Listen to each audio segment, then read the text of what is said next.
football now, okay? The Chiefs cruised past the Commanders on Monday Night Football. Patrick Mahomes threw for nearly 300 yards and 3 touchdowns, and the defense was just as dominant, not allowing Washington to score at all in the second half. The result was a 28-7 win for the Kansas City Chiefs. Now, the Chiefs continue to march back from their 0-2 start to this season. Since then, they won 5 of their last 6 games, with each win coming by double digits.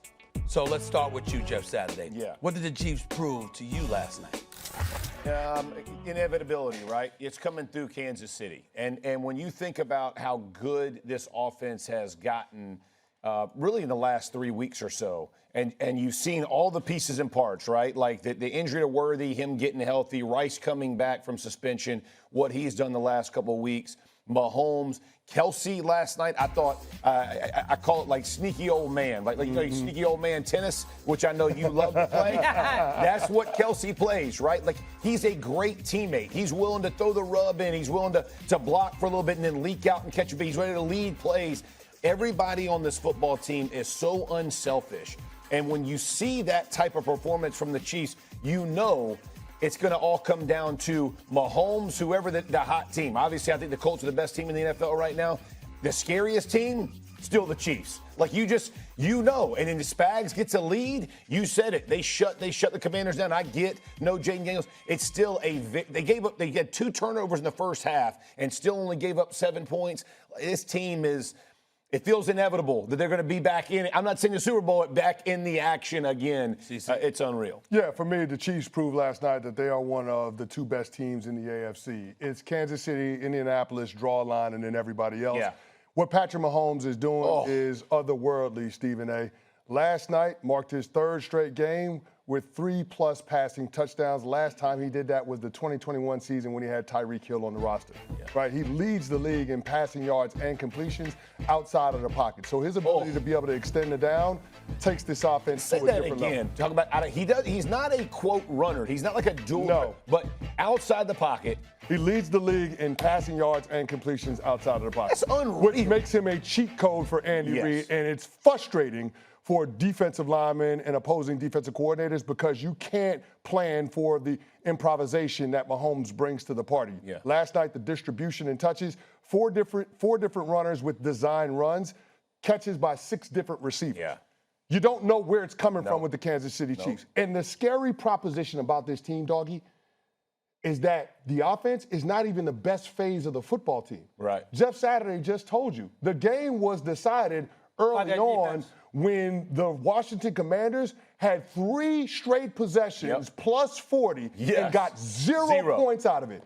That defense, while they don't have gaudy stats, they don't make a lot of mistakes, not a lot of blown assignments, don't allow explosive plays, and they're sure tacklers. That is why the Kansas City Chiefs are inevitable and why we should expect them in the championship round. Well, I had the over, so I didn't need those plays at the 40-yard line. 48, Steve, 48. And he's down the field. Go, Mark, throw the ball in the end zone a couple of times. Jeez, it drove me crazy. But, you know, here, I'll throw a little cold water on it, and I generally agree with the both of you, what you said. You both know much more about it. He knows a little something about offensive football. You know a lot about defensive football, so the both of you know more about it than I do, but I'll say one thing about the Chiefs. They haven't played Denver yet. Right. They got them twice. One is on Christmas night, which would be a big game. Denver, Kansas City, Christmas night. They got the Colts at home, and this is a hard game this week in Buffalo. Yes. So and they've already lost 3 games. Right. So, you know, they're 2 back to the Colts for the home field. They lose to Buffalo this week. They'd be 2.5 back to them because the Bills only have 2 losses. So they still got a lot of work to do. For sure. To put them in a situation where they don't have to play a wild card game and they get home field and everything else. But I understand. They can win on the road. But what's I'm not worried about that. But what's crazy about that is this is the first week that they are in the play, like they would be in the playoffs. Oh, really? First week? Which is insane, right? I mean, you're talking about the Kansas City Chiefs, and it took them 8 weeks through the year to get into the playoff hunt. But again, you're watching this team form, and last night was impressive. I find myself very disappointed in the ball. Oh, here we go! I can't wait. I just do. Okay, let me throw this out first. They started out 0-2. They won 5 of their last 6. When I'm looking at them offensively, first in yards per game at 415.8, third in scoring at 30.8 points per game since Xavier Worthy returned in Week 4. Kansas City deserves props for that. Over the last 3 games, they've outscored their opponents 89-24. Who are those 3 opponents? Agreed. They got the Lions, okay, which has some injuries. Respect and then them. after that, the Raiders and the Commanders without Jaden Daniels, Right. okay, and Noah Brown. I'm like, come on, y'all. I mean, over the last 2 weeks, who have they really played? Right. And so we have to look at it from that standpoint. I expect Sergeant Friday, a.k.a. Jeff Saturday. I expect Chris Canty, who wakes America up in the morning, number one dude in the morning in America. job. Number one dude in the morning in America, all right? I expect a full critique. I expect you guys to sit up there and say, let's hold the horses because they got Buffalo coming up this week. Okay, let's see what they do against Josh Allen and the crew. I don't expect everybody to be sitting there bloviating about what they did against the Commanders and the Raiders last week, okay? Okay, you gave up 7 points over the last 2 weeks. That's why you got one of the top-rated defenses right now, because you went against 2 teams that can't score. I mean, that's what happened. We all know that. Who ain't gonna stop Marcus Mariota right now? Oh, who ain't gonna stop Geno Smith and the Raiders right now? I mean, I expect my man CeCe, he terrorizes people from 6 a.m. Yeah, I mean, talking about everybody just terrorizes them, okay? You understand you on 8 a.m. acting like you doing an A-list at a.m. the pancakes and everything, but you come on First Take and I dare say y'all were a little bit too nice. No. I mean, I'm just sprinkling flowers all over the place. And Indy, the number 1 team. For sure. That ain't changed. I'm just saying, the point that I'm making to you sitting there, roll through Kansas City. Well, wait a minute, I'm looking at Indy and I'm going like this. That ain't who the Chiefs played the last 2 weeks. Agreed. Okay. Agreed. I will say Come this. on now. I will say this. They missed 2 offensive linemen. Kansas City did last night, and they still play. You saw how much time they gave Patrick Mahomes. I don't care who you're playing. That's tough. And Washington played him man early, and they got him out of man in the second half. I think that what I was impressed with was a slow start with the 2 interceptions, one off of Kelsey's hands, and then you watch the progression of them go back to work. I think that's the part that we all go, that's the Chiefs because of Andy Reid and Patrick Mahomes. Listen, we can say whatever we want. Patrick Mahomes makes the incredible look common. And that is just a hard thing to overcome because when it comes down to big games and big moments, it feels like those guys find ways to make plays. Somebody has to unseat the champ. You love combat sports. At some point, I'm not saying people have to travel to Kansas City, but you're going to have to knock them out. They ain't going to give up and just go by because they got some tough games. They're going to be there in the mix, and that's going to be tough for anybody. Yeah, I mean, here's the thing. Who has the number 1 seed in the AFC Colts. may very well come down to this next stretch of games for the Chiefs. Over the next month of football, they got 3 opponents, the Bills, the Broncos, and the Colts, a bye week sandwiched in between that. That's right. How they handle this stretch could determine whether or not they have a chance to be able to get Here's what I will say. If I'm the Indianapolis Colts, every game is a priority. Amen. Because I want to make sure that the road to the Super Bowl comes through our house. No doubt. I do not want to be Indy and I'm stuck putting Daniel Jones in a situation where you got a quarterback at Arrowhead Stadium in a major playoff situation. Sure. Yeah. I want that game in Indy. No doubt. That, to me, should be their number 1 priority. It should be locked focus on that, doggy. Listen, Jeff, take it easy on the Colts. Well, They beat Tennessee twice. They beat Miami. They beat the Raiders.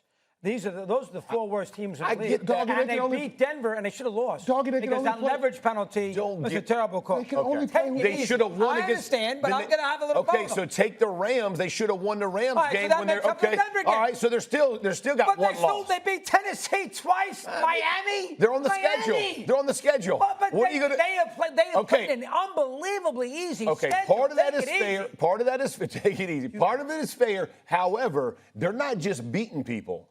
They beating the brakes off of them. They hanging 40s. They're putting some numbers.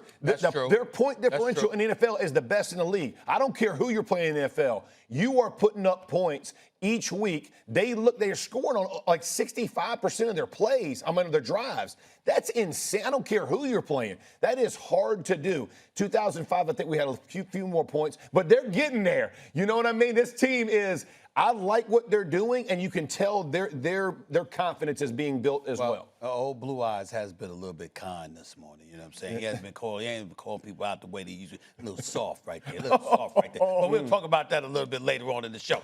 Has this become a lost season for the Commanders, CC?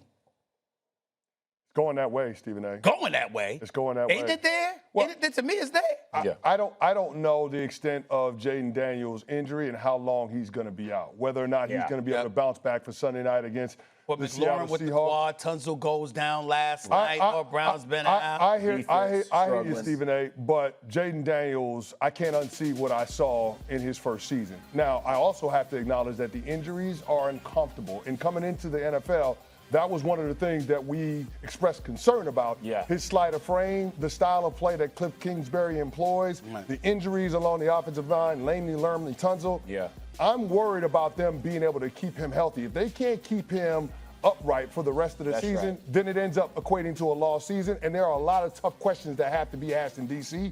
about exactly what they're doing to protect their franchise quarterback. Yeah. But if Jaden Daniels is on the field, the Washington Commanders always got a puncher's chance. I'm going to say this is a loss. Here's the reason. Because your availability of your QB has already been put into question. And to your point, it's not just the offensive line, right? Like part of his offensive line, but his style of play leads him to get hit a lot, right? Like all the spectacular we see and that I compliment, right? I remember last year, I forget who it was, they were playing in a night game and they got a blitz off the edge. It's going to be unblocked and it's his guy. And he throws a touchdown to Scary Terry like in the Cincinnati Bengals. Okay, so he has those plays, but the problem is he takes those hits like repeatedly, like in his frame and what's happening, and he wants to scramble around, buy time, look for the explosive plays. At some point, you lose the battle to win the war, right? And I think that's the balance that he has to find, is that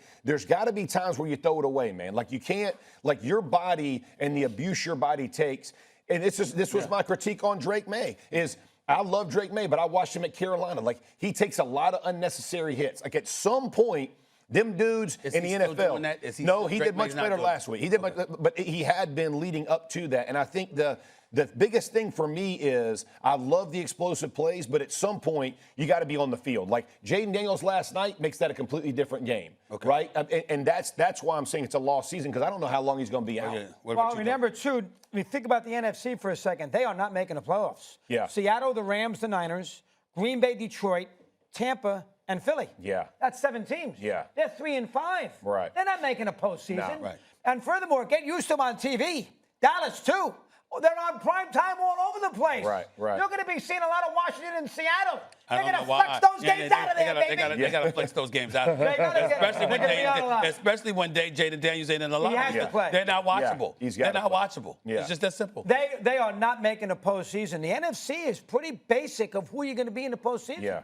They got the 3 teams in the West that are all 5-2 or 6-2 or 5-3 with Tampa. Green Bay, Detroit's going to make it, and the Eagles are going to make it, and Tampa's going to win the NFC South. Yeah. There's only 7 teams. That doesn't leave these second-place teams like for a Carolina or Washington. Which means it begs the question: what do you do with Jaden? That's a good point. Since you know that the prospects of you getting the postseason are slim to none. You preserve your future. You protect the franchise. You might have to start thinking like that sooner. Are you saying like not playing them? No. I'm not talking about right now because you're only 8 games in. Right. I'm saying you might have to 4 or think 5 about. games to go. You might have to think about that at some point because, as you point out, he's slight of frame. You don't have the personnel to protect him. You know he is the face of the franchise, the future of the franchise. You want to protect him at all costs. You might have to start thinking about that if you continue to nosedive. That's all I'm saying. No, I hear everything that you're talking about. I will acknowledge, though, that the Washington Commanders finished the season with 4 straight division games, including 2 against the Philadelphia Eagles. Right. So if Jaden Daniels is on the field,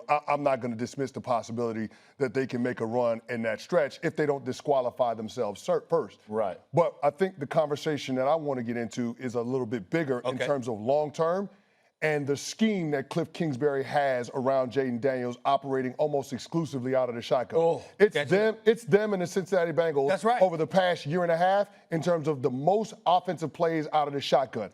What's going on with the Cincinnati Bengals quarterback right now? He's hurt. 3 times. What's going on with Jaden Daniels? He's hurt.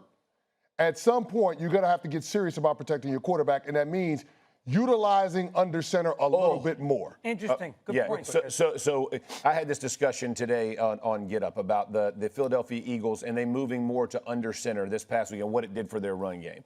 this would be the same situation in Washington. It makes it so much easier for offensive linemen. Our angles change. Defensive linemen's line up and alignment and setup totally changes when a quarterback is in gun or even in pistol for that matter. Like people are like, pistol don't help us either, right? Like basically defensive linemen are in tee-off positions. They are low and hunkered and they are going to be shooting gaps, getting upfield, causing disruption. When you play under center, they got to be more braced for double teams because the plays hit quicker. The backs can see the plays faster.